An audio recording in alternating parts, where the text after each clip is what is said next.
तर बघ, सर्वात पहिले केमिस्ट्रीमधला आता फर्स्ट लॉ ऑफ थर्मोडायनॅमिक्स आपल्याला बघायचा आहे.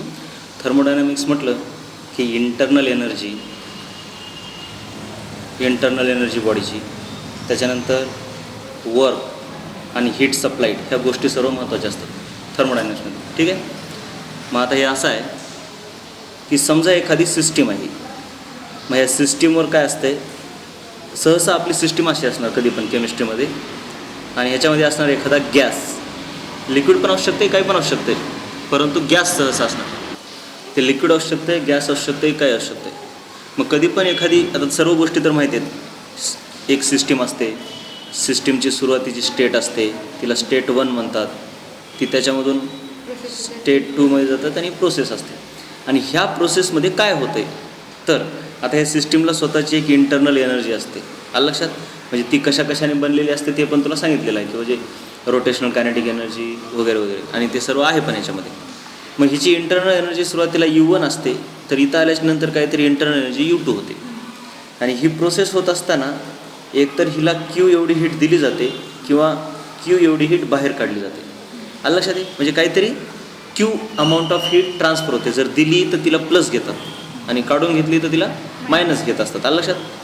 मग आणि ह्या प्रोसेसमध्ये हे पिस्टन खाली किंवा वर होतं आहे थोडंसं, म्हणजे ह्याचा अर्थ हे वर्क करतं आहे. जर पिस्टन एक्सपांड झालं तर सिस्टीमने सराउंडिंगवर वर्क केलं. आलं लक्षात? आणि जर पिस्टन कॉम्प्रेस झालं तर सराउंडिंगने सिस्टीमवर वर्क केलं. व्यवस्थित लक्षात आलं काय काय होतं ते? एक्सपान्शनचं वर्क केमिस्ट्रीमध्ये निगेटिव्ह. आलं लक्षात? फिजिक्समध्ये पॉझिटिव्ह असते. मग इथं जे वर्क डन आहे ते वर्क वगैरे तर सर्व आता फॉर्म्युले ह्याच्यामध्ये सांगितलेले आहेत सर्व. ठीक आहे. मग आता एकंदरीत काय होतं आहे केमिस्ट्रीमध्ये, तर Q एवढी हीट जर दिली तर ह्या प्रोसेसमध्ये ह्या सिस्टीमची इंटरनल एनर्जी बदलते, काहीतरी डेल्टा Uने बदलते. आलं लक्षात?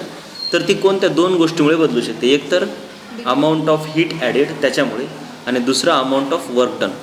हीट जर काढून घेतली तर हे मायनस होणार, म्हणजे डिक्रीज, आणि वर्क 0 असेल तर, आणि वर्क जर एक्सपान्शनचं असेल तर निगेटिव्ह, वर्क जर कॉम्प्रेशनचं असेल तर पॉझिटिव्ह. म्हणजे काही का होईना, परंतु ह्या दोघांमुळेच इंटरनल एनर्जी चेंज होऊ शकते. मग हाच आहे फर्स्ट लॉ ऑफ थर्मोडायनॅमिक्स. म्हणजे यात साईन कन्व्हेन्शन काय लक्षात ठेवायचे, की सिम्पल बघायचं आपण, ही हीट दिल्याच्या नंतर इंटरनल एनर्जी काय होते, वाढते. म्हणून Q दिली की पॉझिटिव्ह आणि बाहेर पडली की निगेटिव्ह. वर्क जर ह्याला कॉम्प्रेस केलं तर इंटरनल एनर्जी वाढते, म्हणून कॉम्प्रेशनचं वर्क पॉझिटिव्ह आणि एक्सपान्शनचं वर्क निगेटिव्ह. फिजिक्समध्ये काय, ह्या वर्कचा बघ, Q is heat given to the system, आणि वर्कचा अर्थ वर्क डन ऑन सिस्टम आहे. तर फिजिक्समध्ये कसं आहे, वर्क डन बाय सिस्टम आहे. म्हणून तिथला लॉ कसा होतो, Q इज इक्वल टू, म्हणजे ॲक्च्युली काय, वर्क डन ऑन सिस्टीम म्हणजे काय, वर्क डन बाय सिस्टीमच्या निगेटिव्ह. बरोबर की? मग इथं काय येतं, वर्क डन बाय सिस्टीम ठेवा इथं मायनस होते आणि हे इकडून प्लस होते. म्हणजे Q equal to delta U plus work done by system. आणि हे कसं आहे, delta U is equal to Q plus work done on system. हे most important first law of thermodynamics आहे. इथपर्यंत आलं लक्षात आहे? ओके. मग आता हा जो फर्स्ट लॉ ऑफ थर्मोडायनॅमिक्स आहे, आता ह्याच्यामध्ये सर्वात पहिले ही जी इंटरनल एनर्जी आहे, तर आता ह्याच्याविषयी आपल्याला भरपूर डिटेलमध्ये जायचं आहे. आता इंटरनल एनर्जी एक गोष्ट असते, आणि सिस्टीमसाठी आणखीन एक गोष्ट असते, तिला म्हणतात इन्थॅल्पी. काय म्हणतात? इन्थॅल्पी H. आलं लक्षात? मग ही जी इन्थॅल्पी आहे ती काय आहे नेमकी, तर बघ आता असं असतंय की सिम्पल त्याची डेफिनेशन असं समजायचं, इन्थॅल्पी ह्या स्टेजची म्हणजे इंटरनल एनर्जी प्लस त्या सिस्टीमचं प्रेशर इंटू व्हॉल्यूम. आलं लक्षात? म्हणजे कसं असतंय की समजा सिस्टीम म्हणजे ह्याचा अर्थ असा समजलेला असतो की इन्थॅल्पी म्हणजे तिचं इंटरनल एनर्जी आणि तिला झिरोपासून जनरेट करावं लागणारं प्रेशर व्हॉल्यूम वर्क, अशी त्यांची बेरीज म्हणजे इन्थॅल्पी असं समजत असतात. म्हणजे असं समजायचं की ही एवढी एनर्जी असणारी सिस्टीम आहे, परंतु तिचं व्हॉल्यूम आणि तिचं प्रेशर 0 होतं, व्हॉल्यूम पण 0 होतं. आलं लक्षात आहे? सॉरी, प्रेशर काहीतरी पीच होतं पण व्हॉल्यूम 0 होतं त्या प्रेशरला. आलं लक्षात आहे? बरं, आणखीन एक गोष्ट, एन्थॅल्पी म्हणजे काय, तर आता इंटरनल एनर्जी म्हणजे काय की समज जर ही एखादी सिस्टीम आहे आणि तिचं व्हॉल्यूम अतिशय कमी आहे सुरुवातीला DU, नाही सॉरी व्हॉल्यूम एकदमच DV एकदम जवळपास 0 आहे आणि तिचं टेम्परेचर काहीतरी आहे, बरोबर. मग हिचं टेम्परेचर जोपर्यंत चेंज होत नाही तोपर्यंत इंटरनल एनर्जी चेंज होत नसते. इंटरनल एनर्जी फक्त टेम्परेचरवरच डिपेंड करते. मग जसं जसं जसं जसं ही समजा एक्सपांड होत गेली ह्या कॉन्स्टंट प्रेशर Pला, तसं तसं हिचं व्हॉल्यूम असं वाढत जाईल, बरोबर. पण इंटरनल एनर्जी तोपर्यंत वाढणार नाही जोपर्यंत टेम्परेचर वाढणार नाही. परत व्हॉल्यूम वाढायला म्हणजे टेम्परेचर तर कमीच होणार. नाही नाही नाही, ते असं की कॉन्स्टंट प्रेशरला तिला सिम्पली जनरेट करत चालवत आपण. मग बघ आता कॉन्स्टंट प्रेशरला ह्या सिस्टीमला आपण काय, जर समजा 0 म्हणजे अशी 0 व्हॉल्यूमवाली सिस्टीम असली असेल तर तिची इंटरनल एनर्जी U असेल आणि त्याच टेम्परेचरला जर एवढी सिस्टीम असेल तर तिची पण इंटरनल एनर्जी तेवढीच असणार, सर्व गोष्टी जर कॉन्स्टंट ठेवल्या तर. मग ह्या सिस्टीमला इथून इथपर्यंत येण्यासाठी वर्क करावं लागते प्रेशर इंटू तिचं व्हॉल्यूम. मग ते वर्क पण ते मग आणि असंच लक्षात ठेव की इंथॅल्पी म्हणजे सिम्पली U प्लस PV. हे मात्र अतिशय महत्त्वाचे डेफिनेशन लक्षात ठेवायची त्याची. कोणत्याही सिस्टीमची इंथॅल्पी म्हणजे काय, तिची इंटरनल एनर्जी प्लस तिचं प्रेशर इंटू व्हॉल्यूम. आणि इंटरनल एनर्जी काय काय असते ते तर अगोदर सांगितलेलं आहे. बरं, फक्त कायनेटिक एनर्जी असते, परंतु ते आयडियल गॅससाठी आहे बरं का. रिअल गॅसचं असतील तर मग पोटेन्शियल एनर्जी पण घ्यावी लागते त्यांची, लक्षात.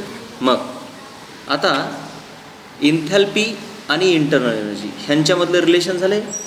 मग आता समजा कॉन्स्टंट प्रेशरला एखादी प्रोसेस अरे 0 पासून आणण्या असं काय म्हणायचं का, डायरेक्ट म्हणा प्रेशर आणि हां ते आहे तसं आहे, पण ह्याचा अर्थ काय मग, म्हणजे ह्या PVचा अर्थ काय, म्हणजे काय आहे नेमकं, त्याचा फिजिकल सिग्निफिकन्स काय हे पण आहे ना. मग ते व्हॉल्यूम वाढवण्यासाठी आपण वर्क केलं का. नाही नाही, व्हॉल्यूम वाढवण्यासाठी आपण वर्क केलं नाही, त्या सिस्टीमनं वर्क केलं. आणि केमिस्ट्रीमध्ये तुम्ही सिस्टीम वर्क करावं तर ते मग ही तिची इंटरनल एनर्जी नाही. म्हणजे ॲक्च्युली असं समज की कसं आहे, आता समज हिनं वर्क करून इथं आलं आहे ना.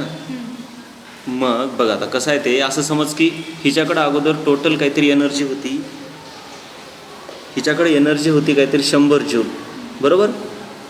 ओके, मग हिला म्हणतात तिची इंथॅल्पी, बरं का, सुरुवातीची समजा इंथॅल्पी आहे. आणि मग तिनं आता काय केली, एवढी एक्सपांड झाली. मग एवढी एक्सपांड झाली म्हणजे तिनं वर्क केलं काहीतरी.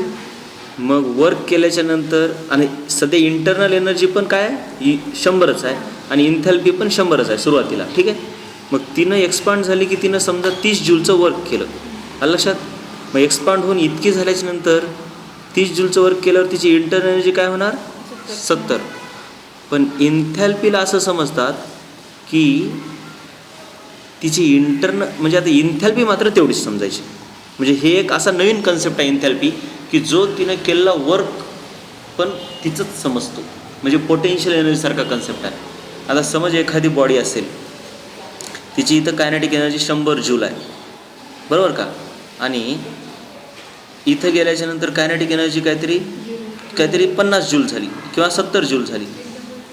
समजा एकदम वर गेल्यावर 0, पण सध्या समजा 70 जूल झाली आहे का नाही कायनेटिक एनर्जी. मग ही कायनेटिक एनर्जी म्हणजे समजा इंटरनल एनर्जीसारखी गोष्ट आहे. पण ही 100 जूल जी सध्या होती सुरुवातीला ती कायनेटिक एनर्जी आहे ती, बरोबर. आणि तीच टोटल एनर्जी पण आहे. मग इथून इथं आल्याच्या नंतर हे काय 30 जूल पोटेन्शियल. मग हे 30 + 70 म्हणजे पोटेन्शियल एनर्जी प्लस कायनेटिक एनर्जीची बेरीज म्हणजे टोटल असते का नाही. मग तशी इंथॅल्पी म्हणजे ते टोटल एनर्जीसारखा कन्सेप्ट आहे. म्हणजे जो काय विचारात घेतो की इंटरनल एनर्जी आणि त्यानं केलेलं त्या 0पासून तिथपर्यंत येण्यासाठी त्यानं केलेलं वर्क पण त्याचंच, म्हणजे ती त्याची ओव्हरऑल ताकद झाली त्या सिस्टीमची की तिथपर्यंत आल्या म्हणजे तेवढं वर्क करूनच आल्या ना ती, म्हणजे ती पण त्याची एक ताकदच आहे असं आहे. पण इंटरनल एनर्जी म्हणजे त्याच्याकडे सध्या तेवढी एनर्जी आहे. म्हणजे टोटल एनर्जीचा काय अर्थ असतो की कायनेटिक एनर्जी म्हणजे ही तिची खरी एनर्जी, ह्या एनर्जीनं ती आता कुणालाही एवढं काम करू शकते. पण पोटेन्शियल एनर्जी म्हणजे काय, ती तिला भेटू शकते नंतर. मग तसंच हिला भेटू शकते जरी पुन्हा इथं आली तर, 0वर आली तर. म्हणजे इंथॅल्पी म्हणजे टोटल एनर्जीसारखा कन्सेप्ट आहे म्हणायचं. इंथॅल्पी म्हणजे काय, मग इंटरनल एनर्जी प्लस झिरोपासून तिथपर्यंत येण्यासाठी करावं लागलेलं वर्क, असं त्याचा एक अर्थ आहे. मग आता बघ, मग आपल्याकडे काय आलं आता हे enthalpy is equal to U plus P. समजा एखादी प्रोसेस झाली त्याच्यामध्ये हे आपल्याला महत्त्वाचं नसतं, डेल्टा जास्त महत्त्वाचा असतो, चेंज. आलं लक्षात? मग कोणत्या तरी प्रोसेसमध्ये कॉन्स्टंट प्रेशरला किंवा कोणती एक प्रोसेस झाली तर हे काहीतरी चेंज होणार. म्हणजे कसं change? Delta H is equal to काय येतं आहे? Delta U plus delta P V. बरोबर की? मग की ॲक्च्युली डी एच छोटा जर चेंज घेतला तर काय येणार? हे D H plus D U असे येणार ना. मग delta H is equal to delta U plus, आता हे डेरिव्हेटिव्ह यू व्ही रूलनं काढला तर कारण दोघे चेंज व्हायले. मग हां P delta V plus V delta P, हे डी पीच्या रूपात लिहिता येते बरं का. मग समजा जर ही प्रोसेस ॲट कॉन्स्टंट प्रेशरला झाली, कॉन्स्टंट प्रेशर, तर हे झिरो होतं आहे. म्हणजे delta H is equal to काय येतं आहे? Delta U plus P delta V. मात्र हे लक्षात ठेवायचं, ॲट कॉन्स्टंट प्रेशर. हे तर ओव्हरऑलला लागू होते. इथपर्यंत आलं लक्षात? हे कॉन्स्टंट प्रेशरला. आणि पुन्हा मग ह्याच्या पुढे जाऊन काय करतात, समजा आता आपल्याला हे माहिती आहे P V is equal to N R T असते बरं. आणि समजा जर प्रोसेस एखादी कॉन्स्टंट प्रेशर आणि टेम्परेचरला झाली, जसं की लॅबोरेटरीमधले रिॲक्शन होतात सहसा बरं का, कॉन्स्टंट प्रेशर आणि टेम्परेचरला होतात सहसा. म्हणजे निघालेली हीट सर्व बाहेर काढून घेतली जाते. मग त्या ठिकाणी काय येतं बघा जरा, तर हे कॉन्स्टंट प्रेशर म्हटल्यावर ह्याचं काय होणार? P delta V. आणि हे कॉन्स्टंट हे एवढं आहे म्हणजे फक्त नंबर ऑफ मोल चेंज होऊ शकतात. नंबर ऑफ मोल कसे चेंज होतात ते बी सांगतो तुला. हां, डेल्टा एन आर टी. म्हणजे हे तर कॉन्स्टंट आहे, हे पण कॉन्स्टंट, म्हणजे डेल्टा एन आर टी येतं. म्हणजे P delta V is equal to delta N R T कुठं आलं? कॉन्स्टंट प्रेशर आणि कॉन्स्टंट टेम्परेचर. म्हणजे तुझ्याकडे फायनली काय राहते मग? Delta H is equal to delta U plus P delta V, हे कॉन्स्टंट प्रेशरला, आणि delta U plus delta N R T हे कुठं? कॉन्स्टंट प्रेशर आणि टेम्परेचरला. म्हणजे हे अतिशय महत्त्वाचे नियम आहेत, हे लक्षात ठेवावे लागतात. मग आता ह्याच्यानंतर पुढे लक्षात ठेवायचं की डेल्टा एन म्हणजे काय? म्हणजे ॲक्च्युली ही एन म्हणजे गॅसचेच मोल आहेत ना, लिक्विडसाठी तर लागू होत नाही. म्हणजे एखादी रिॲक्शन व्हायला समज तुझ्याकडे काहीतरी 2A liquid plus B gas, मग लिक्विड असेल तर त्याला हे लागू होत नाही ना नियम, आहे काय? हां, त्याच्यासाठी ते फक्त आयडियल गॅसलाच लागू होतं. मग आता इथं काय होतं आहे? इथं रिॲक्शन झाली म्हणजे हे सुरुवातीचे नंबर ऑफ मोल्स N1 किती घ्यायचं? 1. हे घ्यायचे का? लिक्विडचे घ्यायचे नाहीत, सॉलिडचे पण घ्यायचे नाहीत. आणि N2 इक्वल टू काय घ्यायचं? 3 घ्यायचं, कारण हे पूर्ण गॅस आहे. मग डेल्टा एन काय झालं? 3 - 1 2.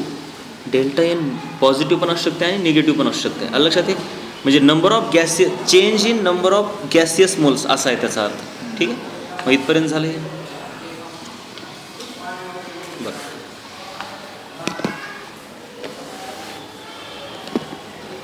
मग आता बघ, पण सिस्टीम म्हणल्यावर मग त्यात लिक्विड्स असणार, सॉलिड्स असणार, त्यांचे नंबर ऑफ मोल चेंज होते, मग ते फरकच पडत. त्यांचा काय फरक पडत नाही, कारण ते वर्कच करत नाही. वर्क केव्हा होतं आहे? जर व्हॉल्यूम इन्क्रीज, काय तर डिस्प्लेसमेंट झालं तर, आहे का नाही? अदरवाईज ते वर्क होणारच नाही. ठीक आहे, म्हणजे ते काय मॅटरच करत नाहीत तिथं, असं आहे.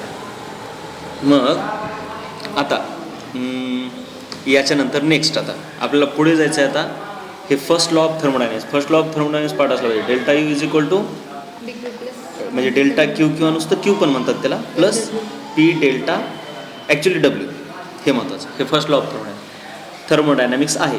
मग आता काय, ह्याच्यामध्ये वेगवेगळ्या प्रोसेसेस महत्त्वाच्या आहेत आपल्याला. म्हणजे जसं की पहिली प्रोसेस सांग कोणती आहे? थर्मल. ठीक आहे, आयसोथर्मल एक आहे.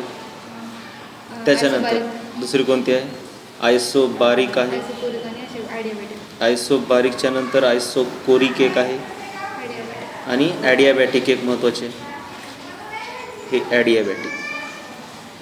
मग ह्या सर्व प्रोसेसेसला हा first law of thermodynamics apply करायचा. तर आयसोथर्मल म्हणजे काय असते? Delta T is equal to 0. म्हणजेच बघ समज झालेला बघ. मग आता हे delta T is equal to 0 म्हणजे ह्याचा अर्थ delta U is equal to 0, कारण का तर इंटरनल एनर्जी फक्त टेम्परेचरवर डिपेंड करते. मग डेल्टा यू 0 म्हटल्यावर काय येते? तर Q is equal to -W. आलं लक्षात? हे कुणासाठी? आयसोथर्मल. आणि डब्ल्यू इज इक्वल टू ह्याचा अर्थ असते integration of P D V minus. हे डब्ल्यूचा अर्थ हेच दुसरा कोणताच नाही. भरपूर ठिकाणी पी डेल्टा व्ही पण लिहितात पण ते चुकीचं आहे. ते केव्हा येतं जर प्रेशर कॉन्स्टंट असेल तर बाहेर येतं हे. आणि integration of D V delta V होतं. Otherwise integration of P D व्हीचा हे व्हॅरिएबल असेल तर मग म्हणजे ऑलवेज वर्क म्हणजे पी डेल्टा व्ही होत नाही. कारण आयसोथर्मल रिव्हर्सिबलमध्ये वेगळा फॉर्म्युला येतो. आलं लक्षात. मग आता आयसोबारिकमध्ये काय असतंय डेल्टा पी झिरो म्हणजे प्रेशर कॉन्स्टंट. मग प्रेशर कॉन्स्टंट आहे म्हणजे काय ते delta U is equal to Q plus work done म्हणजे काय minus integration of P D V. मग ह्याचं इंटिग्रेशन काय ते पी बाहेर येतं आणि डी व्हीचं इंटिग्रेशन डेल्टा व्ही. म्हणून delta U is equal to Q minus P delta V. इथपर्यंत लक्षात. मग हे क्यू म्हणजे काय म्हणजे हीट चेंज असतो हा. त्या सिस्टीमचा ती जी प्रोसेस झाली त्याच्यामध्ये हीट किती बाहेर पडली किंवा किती गेली. मग त्याला क्यू पी म्हणूया. का म्हणूया कारण ही हीट ॲट कॉन्स्टंट प्रेशर आहे. कॉन्स्टंट प्रेशरची प्रोसेस आहे. हां आता बघूया तेच. Q P is equal to काय आहे delta U plus P delta V आलं का हे इकडे येऊन म्हणजेच हे काय झालं कसं क्यू पी आपलं प्लसच होईल ना हे मायनस. हां इकडं आणलेला बरोबर. हां मग Q P is equal to delta U plus P delta V. मग हे काय असते डेल्टा एच. आताच बघितलं आपण. मग हे अशा प्रकारे क्यू पी म्हणजे डेल्टा एच. आता आयसोकोरिक प्रोसेससाठी काय असते delta V is equal to zero बरोबर. म्हणजे delta U plus Q is equal to Q. आता हे कॉन्स्टंट व्हॉल्यूम आहे ना म्हणून ह्याला काय लिहूया Q V minus integration of P D V. पण हे चेंज झिरो आहे म्हणजे ओव्हरऑल इंटिग्रेशन झिरो होतं आहे. म्हणजे delta U is equal to काय होतं क्यू व्ही. म्हणजे ह्या डेल्टा यूला आपण ऑलवेज काय म्हणू शकतो क्यू व्ही म्हणू शकतो. Heat change at constant volume बरोबर. म्हणजे ह्याचा अर्थ काय होतं मग क्यू पी डीपीव्ही धरायचं आहे का. हां डीपीव्ही कुठं डीपीव्ही नाही ना. हे integration of P D which आहे की फक्त वर्क म्हणजे त्याच्यामध्ये डीपीव्ही कुठं येतो. का बरं घ्यायचं नाही म्हणजे त्याचा संबंधच नाही ना. वर्क म्हणजे तसं नसतेच. वर्क म्हणजे काय असतंय हे काय आहे हे काय आहे एवढं सांग मला फक्त. वर्क म्हणजे आता पीव्ही आहे. नाही वर्क म्हणजे पी व्ही.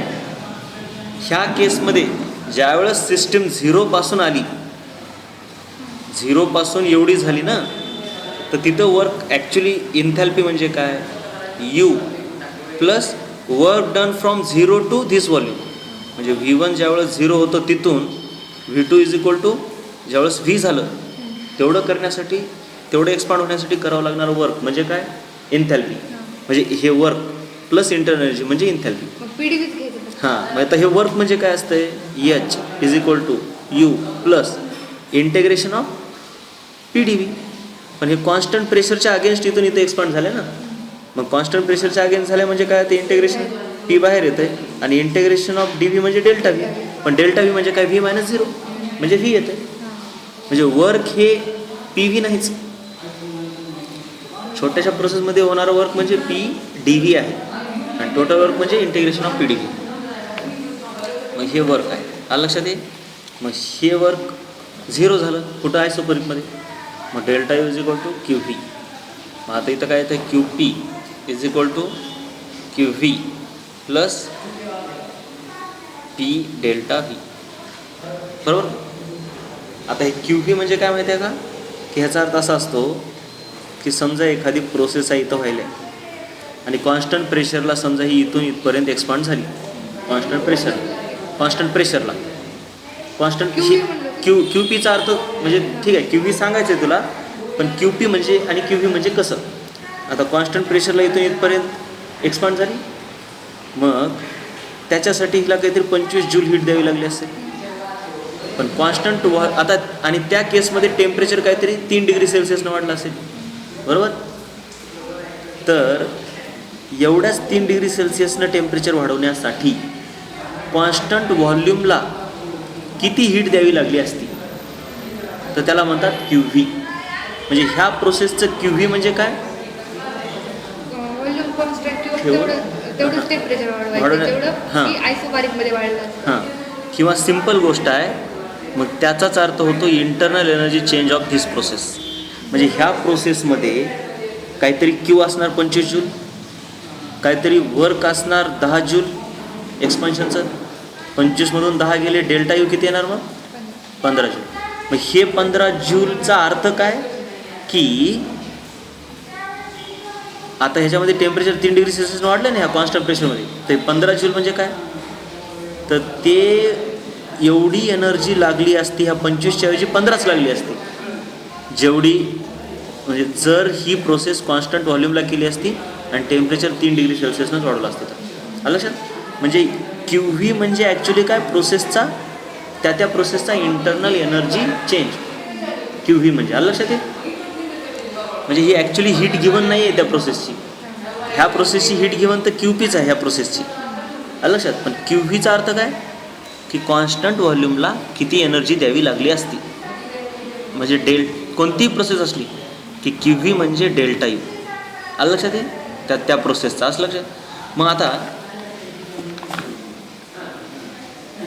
समजा कॉन्स्टंट प्रेशरला आता प्रोसेस झाली, प्रेशरलाच तीच पुन्हा, आणि इथून इथं आलं तर 25 जूल हीट लागली, ह्याला आपण काय म्हणणार, क्यू पी. म्हणजेच हे काय, डेल्टा एच. 5 जूल वर्क केलं बाहेर, डेल्टा यू किती, 20, आणि ह्यालाच काय म्हणायचं, क्यू पी. त्याच्याऐवजी आता हीच प्रोसेस कॉन्स्टंट व्हॉल्यूमला झाली, इथंच काहीच हे वाढलंच नाही, तर ह्या प्रोसेसला जी हीट द्यावी लागली त्याला आपण काय म्हणतो, क्यू व्ही. पण एनर्जी किती द्यावी लागेल, 3 डिग्री सेल्सिअसने इथं वाढलं आणि इथं 3 डिग्री सेल्सिअसने वाढलं, तर हीट क्यू व्ही किती द्यावी लागेल, 20 जूल का 25 जूल, 20 द्यावी लागेल. पण इथं क्यू पी नावाचा काही प्रकार असेल का, म्हणजे पण हीच प्रोसेस जर कॉन्स्टंट प्रेशरला केली असती तर हीट किती द्यावी लागली असती, त्याला म्हणायचं क्यू पी. आलं लक्षात? मग ह्या प्रोसेसची क्यू म्हणजे क्यू व्ही, अगोदरच्या प्रोसेसची क्यू म्हणजे क्यू पी, आणि क्यू व्ही आणि क्यू पी कोण्या प्रोसेसला बोलता येतात, कसं बोलायच्या, त्या प्रोसेसमधली क्यू व्ही म्हणजे काय, तेवढं टेम्परेचर राईज करण्यासाठी कॉन्स्टंट व्हॉल्यूमला किती हीट द्यावी लागेल, तेवढं टेम्परेचर राईज करण्यासाठी कॉन्स्टंट प्रेशरला किती हीट द्यावी लागेल, त्यांना क्यू पी आणि क्यू व्ही म्हणायचं. पण ॲक्च्युअल क्यू हे प्रोसेसचं वेगळं असू शकते, त्या प्रोसेसवर डिपेंड करते. आलं लक्षात? क्यू म्हणजे ॲक्च्युअल हीट किती द्यावी लागेल. मग आता ह्या प्रोसेसचं क्यू म्हणजे क्यू व्ही, ह्या प्रोसेसचं क्यू म्हणजे क्यू पी. आलं लक्षात? मग आता ह्या प्रोसेसमध्ये डेल्टा यू पण 20, बरोबर, वर्क मात्र 0. मग ह्या प्रोसेसचं डेल्टा एच किती हे अवघड आहे सांगा. वर्क तर झालंच नाही ना, मग डेल्टा यू म्हणजे डेल्टा यूच होतं इथं, डेल्टा एच म्हणजे इथलं काय होतं, डेल्टा यू राहतं. ठीक आहे. मग आता हा झाला फर्स्ट लॉ ऑफ थर्मोडायनामिक्स. मग आता आपल्याला बघायचं आहे इथून पुढे, आता वेगवेगळ्या रिॲक्शनमध्ये वर्क डन काढायचं असते आणि हीट रिलीज्ड हे काढायचं असते, हे अतिशय महत्त्वाचं आहे. तर बघ, समजा एखादी रिॲक्शन आहे, काहीतरी हे रिॲक्टंट आहेत आणि तिथून हे काहीतरी प्रोडक्ट तयार झाले. मग रिॲक्टंटकडून प्रोडक्टकडे, ठीक आहे. मग ह्याची काहीतरी इंटरनल एनर्जी U1 असते, ह्याला आपण UR म्हणूया, ह्याला U प्रोडक्ट म्हणूया. तसंच एन्थॅल्पी प्रोडक्ट, बरोबर, ह्या अशा गोष्टी. मग आता ह्या रिॲक्शनमध्ये जी हीट बाहेर पडते तिला आपण काय म्हणतो, क्यू म्हणतो, हीट ऑफ रिॲक्शन. आलं लक्षात? आता ही रिॲक्शन 2 प्रकारे सहसा होते लॅबोरेटरीमध्ये, बरं का. म्हणजे एक कॉन्स्टंट प्रेशरला किंवा कॉन्स्टंट व्हॉल्यूमला, पण मॅक्झिमम तर कॉन्स्टंट प्रेशरलाच होतात रिॲक्शन. मग त्या केसमध्ये क्यूला आपण काय म्हणतो, क्यू पी. क्यू हे ॲक्च्युली स्टेट फंक्शन आहे का, नाही, ते ॲक्च्युली पाथ फंक्शन आहे. परंतु कॉन्स्टंट प्रेशरला जर रिॲक्शन केली तर ते काय होते, क्यू पी होते. आणि क्यू पीला आपण काय म्हणतो, डेल्टा एच. आणि एच मात्र कसं आहे, स्टेट फंक्शन आहे, म्हणजे हां एच आणि यू दोघं पण. आणि इथं काय असणार, क्यू व्ही, त्याला म्हणणार आपण डेल्टा यू. मग ह्याला काय म्हणायचं, heat of reaction at constant volume, आणि ह्याला म्हणायचं heat of reaction at constant pressure. मग actually heat of reaction in general हे स्टेट फंक्शन आहे का, नाही. परंतु कॉन्स्टंट प्रेशर आणि कॉन्स्टंट व्हॉल्यूमला जर रिॲक्शन झाली तर ते एका स्टेट फंक्शनमध्ये कन्वर्ट होते. मग स्टेट फंक्शनचा अर्थ काय असतो, सिम्पल, त्याची एक प्रॉपर्टी आहे की change in the state function is irrespective of the path taken. It depends only on the initial and final path. मग समजा तुम्ही ह्या रिॲक्टंटकडून ह्या प्रोडक्टकडे तुम्ही समजा एकाच टप्प्यात गेलात किंवा हे प्रोडक्ट इथं आहे, एकाच टप्प्यात गेलात आणि तुम्हाला इथं काहीतरी कॉन्स्टंट प्रेशरला बरं का, आता इथून पुढे जे काय बोलणार मी हीट ऑफ रिॲक्शन म्हणजे कॉन्स्टंट प्रेशर, म्हणजे heat of reaction at constant pressure किंवा त्याला काय म्हणणार आपण इन्थॅल्पी ऑफ रिॲक्शन. मग इथून इथं जाण्यासाठी तुम्हाला समजा काहीतरी इन्थॅल्पी लागली डेल्टा H1. त्याच्याऐवजी तुम्ही समजा इथून इथं आलात काहीतरी Qकडे, ठीक आहे, हे आरच आहे बरं का, इथं लागली काहीतरी डेल्टा H2 आणि त्याच्यानंतर Pकडे आलात तर इथं काय लागलं डेल्टा H3. त्याच्याऐवजी आणखीन काय केलं तुम्ही, हे Pच आहे इथला, हे सर्व P आहेत, ठीक आहे. त्याच्याऐवजी तुम्ही काय केलं, इथून अगोदर इथं गेलात Mकडे, इथं लागली काय तर डेल्टा H4 आणि त्याच्यानंतर मग इथून इथं आलात. म्हणजे प्रोसेस कशीच करू शकता तुम्ही. मग इथं काय लागलं डेल्टा H5. तर ह्याच्यावरून काय दिसतंय की हे जे चेंज आहे इथून इथला तोच हा असणार आणि तोच हा आणि हा असणार. म्हणजे काय delta H1 is equal to काय असणार delta H2 plus delta H3 आणि तेच इक्वल टू काय असणार डेल्टा H4 आणि मायनस डेल्टा H, ॲक्च्युली तसं नाही, प्लस डेल्टा H5. म्हणजे हे आपोआपच मायनस, त्याची व्हॅल्यू मायनस दिलेली असते त्यांनी. इथं काय सांगतात, हे समजा हे जर 100 जूल आहे तर ते काय करतात इथून इथं जायला जास्त लागतंय. मग इथून इथला डेल्टा H ते सांगतानाच सांगतात -20 जूल आहे. आलं लक्षात आहे. म्हणजे enthalpy change between two states is irrespective of the path taken. It is same for all the paths. ठीक आहे, हे अतिशय महत्त्वाचा लॉ आहे. ह्याला म्हणतात Hess's law of constant heat summation. आलं लक्षात आहे. त्याच्यानंतर आता महत्त्वाची गोष्ट आहे की एन्थॅल्पी ऑफ रिॲक्शनला वेगवेगळ्या रूपामध्ये कसं आपण काढू शकतो आणि महत्त्वाच्या काही प्रोसेसेस आहेत त्यांच्यासाठी एन्थॅल्पी चेंज म्हणजे काय.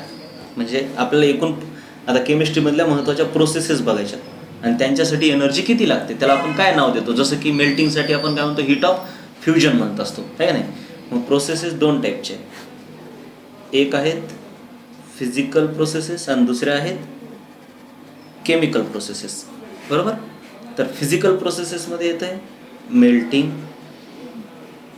त्याच्यानंतर बॉइलिंग किंवा इव्हॅपरेशन, त्याच्यानंतर काय येतं आहे सब्लिमेशन, त्याच्यानंतर येते सोल्युशन, सोल्युशनच्या अगोदर डायल्युशन आणि त्याच्यानंतर येते सोल्युशन. आणि तशाच केमिकल प्रोसेस येतात फॉर्मेशन, डिसोसिएशन किंवा त्याच्यानंतर कंबशन. ते फिजिकल आहे, फिजिकल बॉन्ड तयार होतात तिथं डिझोल्युशनमध्ये, हायड्रोजन बॉन्ड तयार होतात. कंबशन, त्याच्यानंतर आयोनायझेशन, ते ॲक्च्युली ठीक आहे आयोनायझेशन. डिसोसिएशनला नाही बॉन्ड एन्थॅल्पी म्हणून आपण. डिसोसिएशन म्हणजे बॉन्ड तुटणे, आयोनायझेशन म्हणजे एक इलेक्ट्रॉन काढून टाकणे, आयोनायझेशन म्हणजे एक इलेक्ट्रॉन काढणे, हे बॉन्ड डिसोसिएशन म्हणाले मी याला. ठीक आहे. त्यानंतर आयोनायझेशन झालं, इलेक्ट्रॉन गेन एन्थॅल्पी आहे. ह्या अतिशय महत्त्वाच्या ह्या एन्थॅल्पीज. ठीक आहे. Formation, combustion, bond dissociation, ionisation आणि न्यूट्रलायझेशन. इथपर्यंत लक्षात आलं का बघा, काय अडचण नाही ना. मग आता आपल्याला एक एक बघायचं आहे, म्हणजे प्रत्येकाचा अर्थ आहे एकदम सिम्पल आहे. आता म्हणजे मेल्टिंगसाठी आता पहिल्यांदा फिजिकल प्रोसेसेस किती होते 5:30. हां, आता फिजिकल प्रोसेससाठी बघायचं आपल्याला. मग फिजिकल प्रोसेसमध्ये पहिलं आहे मेल्टिंग. मग मेल्टिंग म्हणजे काय, ह्याच्यासाठी जी हीट ऑफ रिॲक्शन आहे, म्हणजे ह्या सर्व प्रोसेसेस आहेत. मग प्रोसेसेससाठी जी एन्थॅल्पी चेंज असतो त्याला आपण एन्थॅल्पी ऑफ रिॲक्शन म्हणतो, आहे का नाही. पण काही महत्त्वाच्या प्रोसेसेस अभ्यास करून घ्यायच्यात आपल्याला. तशा तर हजारो प्रोसेस आहेत, पण महत्त्वाच्या माहिती असाव्यात. मग मेल्टिंगसाठी जो एन्थॅल्पी चेंज असतो त्याला म्हणतात एन्थॅल्पी ऑफ फ्युजन, आणि त्याला लिहितात असं enthalpy of fusion, delta fuse H. मग enthalpy of fusion for a substance म्हणजे काय, तर it is the enthalpy change when 1 mole of that substance changes from its solid state to liquid state at that temperature, at constant temperature. जे काही temperature असेल त्याच टेम्परेचरला without changing temperature, त्यालाच लॅटेंट heat of fusion देखील म्हणतात. काय म्हणतात, लॅटेंट heat of fusion. पण ह्याच्यामध्ये काय महत्त्वाचं आहे, 1 मोलच असलं पाहिजे. लॅटेंट हीट कधी कधी पर ग्राम देतात, कधी पर के जी देतात, ठीक आहे, पण हे स्टँडर्ड शब्द आहे, ठीक आहे. मग हिला रिपोर्ट कसं करतात, जसं की 20 किलो जूल पर मोल असं म्हणणार, ठीक आहे. मग इंथॅल्पी ऑफ फ्युजन ही वेगवेगळ्या टेम्परेचरला वेगवेगळी असते. ॲक्च्युली इंथॅल्पी ऑफ रिॲक्शन वेगवेगळ्या टेम्परेचरला वेगवेगळी असते. आलं लक्षात येईल, कळलं का बघ. इंथॅल्पी ऑफ रिॲक्शन, समजा ही रिॲक्टंट टू प्रोडक्ट आहे, टेम्परेचर जास्त असलं की टेम्परेचर वाढवण्यासाठी जास्त द्यावं हां, असं काहीतरी म्हणजे फरक असतो. मग आता हे जे आहे enthalpy of reaction at temperature T1 वेगळी असते, त्याला आपण म्हणूया डेल्टा H1. तर दुसऱ्या टेम्परेचरला काहीतरी डेल्टा H2 असते. आलं लक्षात येईल. ह्यांच्यात ॲक्च्युली एक रिलेशन आहे, ते किर्चॉफ्स लॉ नुसार आहे. म्हणजे असं समजा हे टेम्परेचर T1 आहे, हे टेम्परेचर T2 आहे, आणि इथं बघ आता ह्याची इंथॅल्पी CP म्हणजे specific heat at of product म्हणायचं, ह्याला म्हणायचं स्पेसिफिक हीट ऑफ रिॲक्टंट. तर डेल्टा CP म्हणजे काय, difference in product minus reactant. तर delta H2 is equal to delta H1 plus ह्यांच्यामध्ये एक आता काय की ह्यांना रिलेट करता येते, वेगवेगळ्या टेम्परेचरला ह्यांना रिलेट करता येते. हे काहीतरी डेल्टा CP डेल्टा T असं काहीतरी चेंज इन टेम्परेचर म्हणजे T2 मायनस T1 असा एक नियम आहे. लक्षात हे काहीतरी जरासा चेंज आहे याच्यात. मग आता टेम्परेचर चेंज झालं की इंथॅल्पी ऑफ रिॲक्शन चेंज होते, हे कळलं. वेगवेगळ्या टेम्परेचरला वेगवेगळं आहे इंथॅल्पी. बरं, म्हणून इंथॅल्पी ऑफ रिॲक्शन सांगताना टेम्परेचर सांगणे अतिशय महत्त्वाचं आहे, ठीक आहे. त्याच्यानंतर थर्मोडायनॅमिक्समध्ये अतिशय महत्त्वाची एक गोष्ट असते स्टँडर्ड स्टेट. आलं लक्षात. म्हणजे आता प्रेशर चेंज झाल्यावर देखील 1 ॲटमॉस्फेरिक प्रेशरला कमी हीट लागते, पण समजा जर 2 ॲटमॉस्फेरिक प्रेशरला मेल्ट करायचं म्हटलं तर जास्त लागते हीट. म्हणजे प्रेशर चेंज झालं तरी देखील इंथॅल्पी चेंज होते, इंथॅल्पी ऑफ रिॲक्शन. म्हणजे enthalpy of reaction is function of temperature and pressure. आलं लक्षात येईल. मग असं आहे की स्टँडर्ड स्टेटला एखादी रिॲक्शन झाली की त्यावेळेस जो डेल्टा H चेंज असतो त्याला म्हणतात स्टँडर्ड चेंज इन इंथॅल्पी. आणि स्टँडर्ड स्टेट म्हणजे कधी लक्षात ठेवायचं, 1 बार प्रेशर असलं पाहिजे. प्रेशर असेल तर 1 बार. अगोदर 1 ॲटमॉस्फिअर होतं, पण आता काय झालं 1 बार झालं आयपॅकनुसार. आणि जर समजा एखादी आता ही गॅसियस स्पीसीज असली की 1 बार, आणि समजा जर ॲक्वेस स्पीसीज असली म्हणजे सोल्युशनमधली तर तिचं कॉन्सन्ट्रेशन पाहिजे 1 मोलार असलं पाहिजे. पण टेम्परेचर काहीही असू शकते, टेम्परेचरला काही लिमिट म्हणजे असं नाही की भरपूर जण काय कन्फ्यूज होतात. स्टँडर्ड स्टेट म्हणजे प्रेशर 1 बार, कॉन्सन्ट्रेशन 1 मोलार, आणि टेम्परेचर रूम टेम्परेचर म्हणजे 298 किंवा कधी कधी 273 घेतात. बट टेम्परेचरचा स्टँडर्ड स्टेटमध्ये काही संबंध नाही. हां, STP मध्ये आहे, STP मध्ये टेम्परेचरचा संबंध आहे. स्टँडर्ड टेम्परेचर आणि प्रेशर वेगळं, आणि थर्मोडायनॅमिक्सची स्टँडर्ड स्टेट वेगळं. पण सहसा पुस्तकामध्ये ज्या व्हॅल्यू रिपोर्ट केल्या असतात ते टेम्परेचर इक्वल टू 298 केल्विनला केलेले असतात. आलं लक्षात येईल. मग आता स्टँडर्ड स्टेट कळलं म्हणजे इंथॅल्पी ऑफ फ्युजन असणार, आणि दुसरी काय असणार, स्टँडर्ड इंथॅल्पी ऑफ फ्युजन असणार. म्हणजे याचा अर्थ enthalpy of fusion at 1 atmospheric pressure. आलं लक्षात येईल, ठीक आहे. इंथॅल्पी ऑफ फ्युजनचा अर्थ कळा. तसेच दुसरी आहे इंथॅल्पी ऑफ इव्हॅपोरेशन. हे काय, फ्युजन म्हणजे काय, एन्थॅल्पी needed for conversion of 1 mole of solid into 1 mole of liquid at its melting point. हे शब्द महत्त्वाचा आहे, हे फक्त मेल्टिंग पॉईंटला झालं पाहिजे. इव्हॅपोरेशन काय, केव्हा पण होऊ शकते ते. म्हणजे काय म्हणतात, एन्थॅल्पी change when 1 mole of liquid changes to 1 mole of gas, okay, at that given temperature. त्या टेम्परेचरचं मग ते एन्थॅल्पी ऑफ इव्हॅपोरेशन असणार. आलं लक्षात येईल. तसंच मग आहे तिसरं एन्थॅल्पी ऑफ सब्लिमेशन. सब्लिमेशन म्हणजे काय, when 1 mole of solid changes into 1 mole of gas. सब्लिमेशनचा अर्थ सॉलिडचं कन्व्हर्जन गॅसमध्ये. The enthalpy change accompanying this process is called as enthalpy of sublimation, सब. आणि इथं काय म्हणतात इव्हॅपोरेशनला इव्हॅप. तर सब्लिमेशनच्या केसमध्ये कसं असते, बॉइलिंग पॉईंट त्याचा मेल्टिंग पॉईंट पेक्षा कमी असते. हां, त्या प्रेशरला. पण तसं कसं असू शकतं, होते त्याच्या आता फेज डायग्राम शिकल्याच्या नंतर कळेल, आताच कळणार नाही तुला. ते आपण बघितले होते, एक फेज डायग्राम बघितली होती, तुला दाखवली होती ना अशी वॉटरची. हां, ट्रिपल पॉईंट असं होतं, हे असं होतं. वॉटर थोडी तसं असते, पण हे प्रत्येकाचं असते तसं. ते होते, वॉटर पण सब्लिमेट होऊ शकते, पण प्रेशर वेगळं पाहिजे ना. म्हणजे प्रेशर खूप कसं असायला कमी असायला पाहिजे. हां, ते प्रेशर खूप कमी असायला पाहिजे. ती जर फेज डायग्राम आपल्या पुढे असली ना, मी तुला सांगतो ते मग ते कसं. अगोदरच मेल्ट होणार ते. नाही होत नाही ते, तुला ते दाखवतो मी. ते फक्त फेज डायग्राम, प्रत्येकाची फेज डायग्राम वेगळी असते आणि प्रत्येक सॉलिड हा सब्लिमेट होऊ शकतो. फक्त काही सॉलिड आहे जे ॲटमॉस्फेरिक प्रेशरला सब्लिमेट होतात, जसं की कॅम्फर आहे, आलं लक्षात, सॉलिड कार्बन डायऑक्साईड आहे, आलं लक्षात, पण बाकीचे तसे होत नाहीत. ठीक आहे. म्हणजे प्रेशर बदललं की मेल्टिंग आणि बॉइलिंग पॉईंटचं रिलेशन बदलते. वेगवेगळ्या प्रेशरला वेगवेगळं त्यांचे मेल्टिंग पॉईंट बॉइलिंग पॉईंटपेक्षा जास्त होऊ शकतं. मग आता असं आहे की 3 गोष्टी लक्षात ठेवायच्यात. काय? सॉलिड, तिथून लिक्विड आणि तिथून गॅस. इथून इथं येण्यासाठी काय म्हणतो आपण? एन्थॅल्पी ऑफ फ्युजन. 1 मोल चेंजसाठी एन्थॅल्पी ऑफ फ्युजन. तसंच एन्थॅल्पी ऑफ इव्हॅपोरेशन. इथून इकडे येण्यासाठी, इथून इथं जाण्यासाठी सब्लिमेशन. इथून इथं येण्यासाठी नाही, कंडेन्सेशन, गॅसमधून लिक्विड. इथून इथं येण्यासाठी फ्रीझिंग. आणि मग इथून डायरेक्ट इथे येण्यासाठी प्रेसिपिटेशन म्हणतात, आलं लक्षात. किंवा आणखीन एक शब्द आहे त्याला,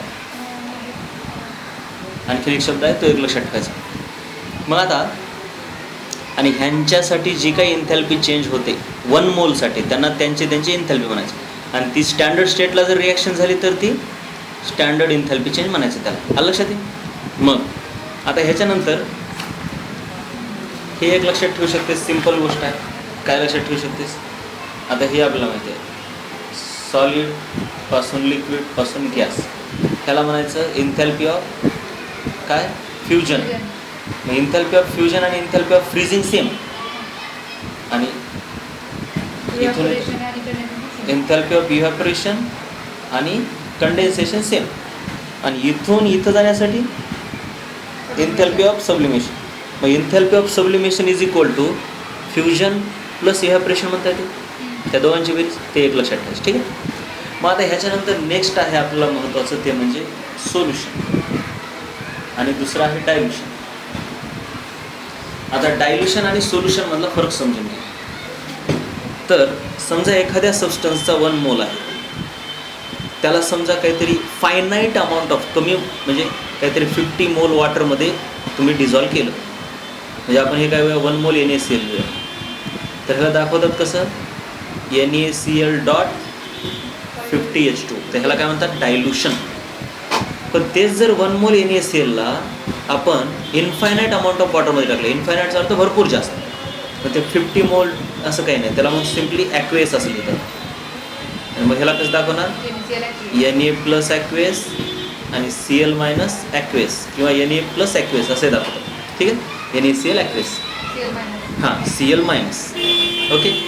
मग आता डायल्युशन आणि फ्युजन ह्याच्यामधलं तुला अर्थ कळला का? डायल्युशन म्हणजे फायनाईट अमाऊंट ऑफ वॉटर आणि फ्युजन म्हणजे infinite amount of water, solution म्हणजे इन्फायनाईट अमाऊंट ऑफ वॉटर.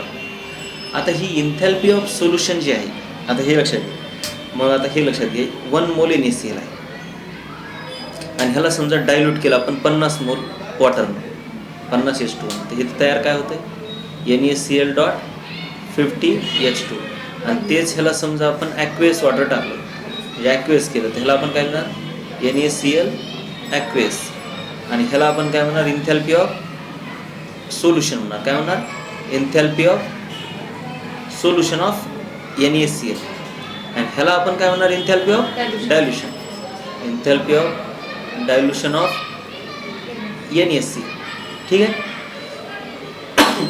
आता आपण ह्याच्यामध्ये पण भरपूर वॉटर टाकलं तर ते इथंच जाईल ना, हेच तयार ना शेवटी. मग ह्याला काय म्हणणार? एन्थॅल्पी ऑफ सोल्युशन म्हणणार. काय म्हणणार? एन्थॅल्पी ऑफ सोल्युशन. पण NaClचे आहे काही, हे कोण आहे? म्हणजे ह्याला म्हणायचं एन्थॅल्पी of solution of dilute NaCl किंवा NaCl.50H2. मग आता ह्याच्यातून तुला हे म्हणता येते का की enthalpy of dilution of NaCl is equal to enthalpy of solution of NaCl is equal to enthalpy of dilution of NaCl plus enthalpy of dilution of diluted NaCl. Enthalpy of solution of diluted NaCl. आलं लक्षात आहे? Okay. मग हे एन्थॅल्पी of solution. आता enthalpy of solution ही positive असू शकते किंवा निगेटिव्ह असू शकते. कसं काय बघायचं आता. एन्थॅल्पी ऑफ सोल्युशन किंवा डायल्युशन पण पॉझिटिव्ह पण असते आणि निगेटिव्ह पण असते. कसं काय आपल्याला माहीत असलं पाहिजे प्रत्येक प्रोसेसमध्ये पॉझिटिव्ह राहणार का निगेटिव्ह. म्हणजे रिॲक्शन एंडोथर्मिक आणि एक्झोथर्मिक माहिती आहे ना. एंडोथर्मिक म्हणजे हीट द्यावी लागते, एक्झोथर्मिकमध्ये बाहेर पडते. मग एंडोथर्मिकमध्ये हीट द्यावी लागते म्हणजे डेल्टा एच पॉझिटिव्ह आणि बाहेर काढून घ्यावी लागते म्हणजे डेल्टा एच निगेटिव्ह. एक्झोथर्मिकमध्ये डेल्टा एच निगेटिव्ह. आलं लक्षात येईल. मग फ्युजनमध्ये हीट काय करावं लागते, द्यावी लागते म्हणजे heat of fusion always positive असणार, इव्हॅपोरेशन पण पॉझिटिव्ह असणार. आलं लक्षात येईल. तर एन्थॅल्पी ऑफ कंडेन्सेशन कशी असणार, निगेटिव्ह. ही पण निगेटिव्ह. कळायला व्यवस्थित हे. मग आता तेच आपल्याला प्रत्येक रिॲक्शनचे म्हणजे एन्थॅल्पी कशी असू शकते हे लक्षात ठेवावं लागते. म्हणजे लॉजिकच आहे ते. मग एन्थॅल्पी ऑफ सोल्युशन पॉझिटिव्ह पण असते आणि निगेटिव्ह पण. कसं आधी एन्थॅल्पी ऑफ सोल्युशन म्हणजे काय काय काय होतंय नेमकं बघ. ज्यावेळेस आपण NaCl मध्ये टाकतो, इथं पाणी आहे म्हणजे पाण्याचं कसं आहे, हे वॉटर मॉलिक्यूल हे वॉटर मॉलिक्यूल, इकडं प्लस एंड इकडं मायनस एंड. वॉटर मॉलिक्यूल हा डायपोल आहे म्हणजे ऑक्सिजनवर निगेटिव्ह चार्ज, हायड्रोजनवर पॉझिटिव्ह चार्ज. मग हे निगेटिव्ह आणि हे पॉझिटिव्ह, मग ह्यांच्यामध्ये एक छोटासा इलेक्ट्रोस्टॅटिक फोर्स असतो. आणि ज्यावेळेस आपण NaCl टाकलो त्यावेळेस कसं असतो, Na+ आणि Cl- ह्यांच्यामध्ये एक बॉन्ड असतो. म्हणजे ज्यावेळेस हे ह्याच्यात पडते त्यावेळेस काय होते, पहिल्यांदा NaCl आणि Na आणि Clचा बॉन्ड तुटतो. पहिली प्रोसेस काय होते, NaCl हा Na+ आणि Cl- मध्ये तुटतो. म्हणजे ही डेल्टा एच कशी असते, पॉझिटिव्ह असते. इथून इकडे आलं की त्याला म्हणतात लॅटिस एन्थॅल्पी. ते एक शब्द लक्षात ठेवा, काय म्हणतात त्याला, lattice एन्थॅल्पी. When 1 mole of substance forms from its ions in gaseous state. Ions मात्र गॅसियस स्टेटमध्ये पाहिजे. व्हेन 1 मोल ऑफ सबस्टन्स, हां ते ॲक्वेस आहेत बरोबर आहे. परंतु असं असते ते की मग ती पण एन्थॅल्पी कॅल्क्युलेट करतात, त्यांना पाण्यात जाण्यासाठी किती एनर्जी लागली ते तुला नंतर सांगतो. सध्या फक्त एवढं लक्षात ठेव की Na+ आणि Cl- हे दोघं जण एकत्र आले की एनर्जी बाहेर पडणार. एकत्र आल्यावर का, बॉन्ड फॉर्मेशन म्हणजे ऑलवेज एनर्जी बाहेर पडत असते.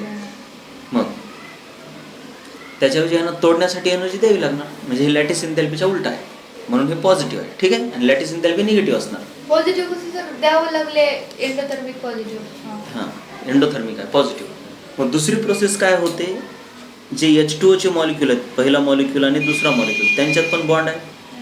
मग ते पण असे तुटणार ना अगोदर, एक त्याच्यामध्ये Na जाणार आहे. म्हणजे फायनली सोल्युशन होते म्हणजे काय, हे मध्ये पडलं की हे बॉन्ड तुटतंय हे बॉन्ड तुटतंय आणि Na+ इथं येतं आहे आणि त्याच्या भोवती वॉटरचा मॉलिक्यूल येतो -+ मध्ये, म्हणजे त्याला हायड्रेशन म्हणतात. म्हणजे ह्या दोन वॉटर मॉलिक्यूलला तोडतो, स्वतः पण तुटतो आणि ह्याच्यामध्ये जाऊन बसतो. आलं लक्षात येईल. म्हणजे प्रोसेस अशी होते फायनली. हे वॉटरचं मॉलिक्यूल मी एकच दाखवतो फक्त, प्लस मायनस मायनस प्लस, यांच्यामध्ये बॉन्ड आणि वर कोण आहे, Na+ Cl- ह्यांच्यामध्ये बॉन्ड. ज्यावेळेस हे पाण्यात पडतात त्यावेळेस काय होतं आहे, Na+ ह्यांच्यामध्ये येतो, हा वॉटरचा मॉलिक्यूल इकडून मायनस चार्ज आणि इकडून पण मायनस चार्ज घेतो आणि हे Cl- इकडून येतो, वॉटरचा इकडून प्लस असतो. म्हणजे एकंदरीत कळलं का, वॉटरचे आणि NaClचे बॉन्ड तुटतात आणि तयार होतात नवीन. आणि हे जे बॉन्ड तयार होतात नवीन आयनसोबत वॉटरचे, त्याला हायड्रेशन असं म्हणतात बरोबर. मग नेक्स्ट प्रोसेस काय होते, हे बॉन्ड तुटणे, पण ह्याला एवढी एनर्जी लागत नाही, पण तरी पण काहीतरी डेल्टा एच, हे डेल्टा H1 आहे, हे डेल्टा H2 आहे. हां ते एनर्जी कसं असते ते तुला सांगतो ना, ते कसे आपोआप तुटतात. ते मध्ये पडलं की त्यांची ॲफिनिटी असते एकमेकाशी, मग ते हे जवळ येऊ लागले एकमेकाच्या भागात. हे Na जवळ आला इथं की ह्या दोघांमध्ये बॉन्ड बनते, ह्या दोघात बॉन्ड बनून आलं की एनर्जी बाहेर पडते, ताण पडतो, पण आणखीन एनर्जी बाहेर पडते ना ह्यांच्यातून. मग ही एनर्जी ह्याला हिट करते आणि ह्याला तोडते, असं असते ते. मग NaCl आता तुटला, सॉरी कुठे गेलं आपलं हे, आता हे बॉन्ड तोडायला काहीतरी एनर्जी डेल्टा H2 लागली, ती पण कशी आहे, पॉझिटिव्ह आहे. तिसरी प्रोसेस काय होते, हायड्रेशन नावाची प्रोसेस होते. ही काय झाली, डिसोसिएशन. सोल्यूटचं सोल्यूटपासून तुटणं, मला ह्याला म्हणतात सोल्यूट इंटरॅक्शन. सॉल्वंटचं सॉल्वंटपासून तुटणं, सॉल्वंट इंटरॅक्शन. आणि आता तिसरा आहे सोल्यूट आणि सॉल्वंट इंटरॅक्शन. म्हणजे सोल्यूट आता सॉल्वंटसोबत बॉन्ड बनतो, त्याला म्हणतात हायड्रेशन. दुसरा सोल्युशन असला तर सॉल्वेशन म्हणतात त्याला. मग हे झालं हायड्रेशन. हायड्रेशनमध्ये काय होते, Na+ आणि H2O ह्यांच्यात बॉन्ड तयार होतो, तसाच Cl- आणि H2O ह्यांच्यात बॉन्ड तयार होतो आणि ह्या दोघांमध्ये पण एनर्जी बाहेर पडते. म्हणजे enthalpy of hydration he always negative असते. म्हणजे ही डेल्टा H3 कशी असणार? निगेटिव्ह. मग टोटल एन्थॅल्पी ऑफ सोल्युशन किंवा डायल्युशन काय असणार? निगेटिव्ह कसं आली? बॉन्ड फॉर्म झाला की एनर्जी बाहेर पडत असते. Na+ आणि H2O मध्ये बॉन्ड फॉर्म झाले ना, हे बाकीचे दोन बॉन्ड तुटायलेत. मग आता एक लक्षात घ्यायचं, ही जी आहे एन्थॅल्पी निगेटिव्ह आहे. मग आता ह्या तिघांची बेरीज म्हणजे एन्थॅल्पी ऑफ सोल्युशन. ती काही पॉझिटिव्ह येऊ शकते, निगेटिव्ह येऊ शकते. आलं लक्षात? आता आपल्याला जायचंय महत्वाची गोष्ट म्हणजे एन्थॅल्पी ऑफ फॉर्मेशन कडे. बघ आता एन्थॅल्पी ऑफ फॉर्मेशन कशी असते?